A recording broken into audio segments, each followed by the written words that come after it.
was Moses speaking to Israel after he had been vindicated by God by a pillar of fire and knowed he was proven to be God's servant to lead them out. And before they went into the land, before they entered, Moses said, "Now the words that I have spoken to you,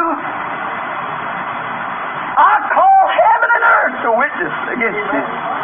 Huyu alikuwa Musa akinena na Israeli baada ya yeye kuthibitishwa na Mungu kwa nguzo ya moto na kujua alithibitishwa kuwa mtumishi wa Mungu kuwaongoza watoke.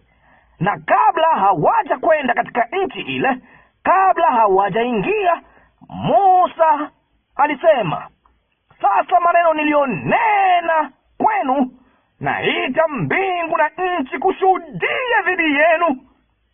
If you add one thing to it, or take one word from it, you'll not stay in the land where the Lord God gives you.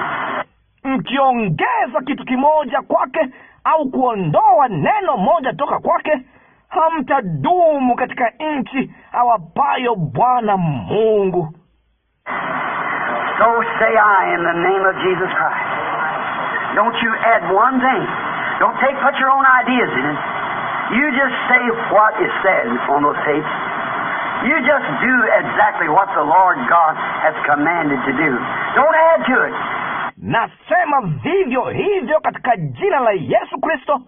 Usiongeze kitu, usiondoe kuliwekea mawazo yako. Wewe sema tu yaliyosemwa katika kanda hizo. Tenda sawasawa kabisa na vile Bwana Mungu amekuamuru kutenda. Usiongezee kwake. He has ever keeps His promise to us. Every promise that He has made, He kept it. Has He told you what would happen? And did it happen? I bring heavens and earth before you today in a challenge. Has God ever said anything that He has not fulfilled and done exactly what He said He would do for us? Yeye kama kawaida hutimiza ahadi yake kwetu. Kila ahadi aliyotoa ameitimiza. Aliwaambieni yatakayotendeka, na je, yalitendeka? Nazileta mbingu na nchi mbele yenu leo kuwahimiza. Mungu aliwahi kusema chochote ambacho hakutimiza na kutenda sawasawa na alivyosema angetutendea? Has He done it just the way He said He would do it? That's exactly. So will He continue to do it? Ametenda sawasawa hasa na alivyosema angetenda. Hilo ni sawa hasa.